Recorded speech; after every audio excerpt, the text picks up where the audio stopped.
नमस्कार. योगभास्कराष्ट्र या ज्योतिषविषयक चॅनलमध्ये आपले सर्वांचे स्वागत आहे. आज आपण शारदीय नवरात्रात करण्याच्या काही साध्या आणि सोप्या उपासना समजून घेणार आहोत की ज्या प्रत्येकाला करणे हे सहज शक्य आहे. शारदीय नवरात्र हा कुळाचार आहे. हा कुलदेवतेच्या साधनेचा कालखंड आहे. या कालखंडामध्ये भारतभरात प्रत्येक घरातून आपल्या कुलदेवतेची स्थापना आणि तिची आराधना केली जाते आणि तिची यथायोग्य आराधना करून तिच्याकडून आपल्या वंशाच्या वृद्धीसाठी आणि सुरक्षिततेची कामना केली जाते आणि म्हणूनच हा कालखंड विशेष महत्त्वाचा आहे.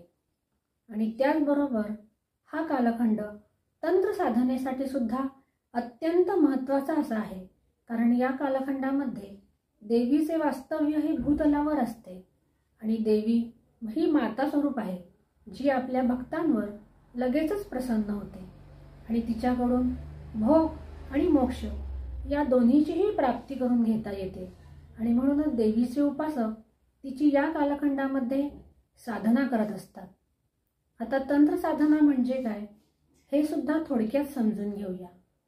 कारण तंत्र साधना म्हटले की प्रत्येकाच्या मनामध्ये काहीतरी जादूटोणा असावा किंवा काळी जादू असावी अशी संकल्पना मनामध्ये असते.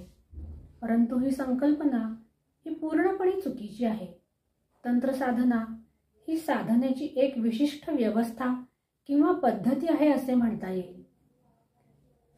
तंत्र साधना हा शिव आणि पार्वती यांच्यात झालेला संवाद आहे, ज्यामध्ये त्यांनी साधनेच्या प्रकाराचे महत्त्व आणि त्याची पद्धती समजून सांगितलेली आहे की ज्या योगे मनुष्य प्राणी भोग आणि मोक्ष हे दोन्हीही प्राप्त करून घेऊ शकतो.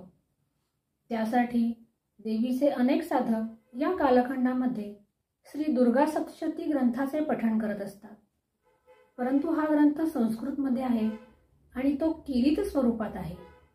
त्यासाठी या ग्रंथाचे पठण करण्यासाठी अभ्यासपूर्वक किंवा तज्ज्ञ ब्राह्मणांच्या देखरेखीखाली करावा, किंवा त्याचा जो मराठी अनुवाद आहे त्याला देवी महात्म्य असे म्हटलेले आहे.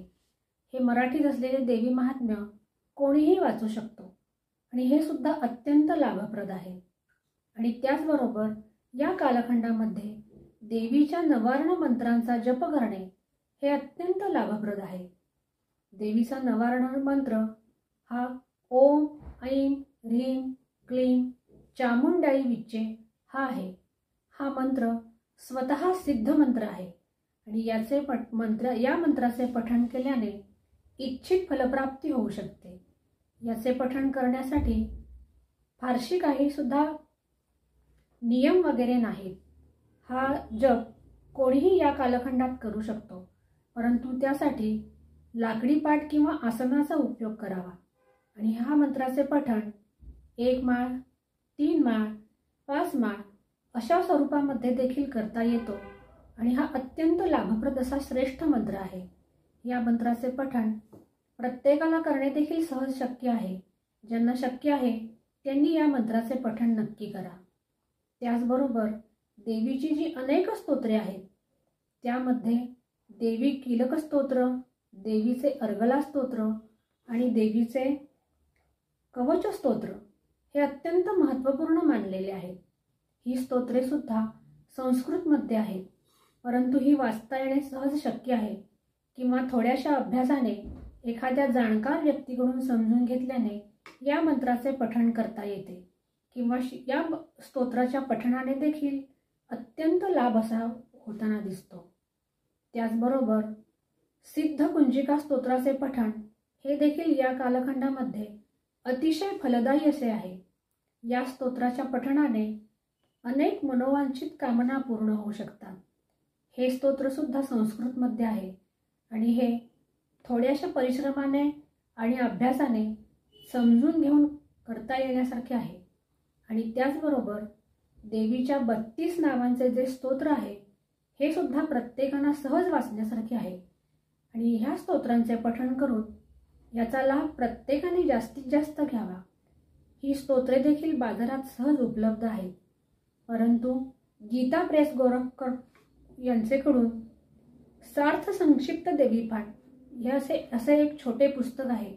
यामध्ये या सर्व स्तोत्रांचे एकत्रीकरण केलेले आहे आणि या स्तोत्रांबरोबरच अनेक स्तोत्रे देखील आहेत.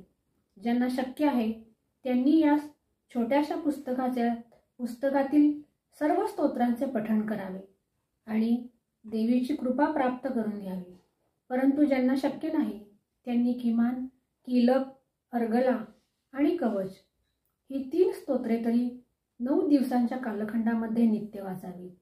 तसेच नवार्ण मंत्राचा जप सुद्धा ज्यांना शक्य आहे त्यांनी निश्चित करावा. अशा तऱ्हेने आज आपण शारदीय नवरात्रात करण्याच्या काही साध्या आणि सोप्या उपासना जाणून घेतलेल्या आहेत. भक्तांनी त्याचा जरूर लाभ घ्या. अशाच प्रकारच्या नवनवीन ज्योतिषी आणि धार्मिक विषयांच्या खात्रीशीर माहितीसाठी चॅनलला लाईक आणि सबस्क्राईब नक्की करा. सर्वांना शारदीय नवरात्राच्या शुभेच्छा देऊन आज येथेच थांबूया. पुन्हा भेटूया एका नवीन ज्योतिषीय विषयासह. तोपर्यंत नमस्कार.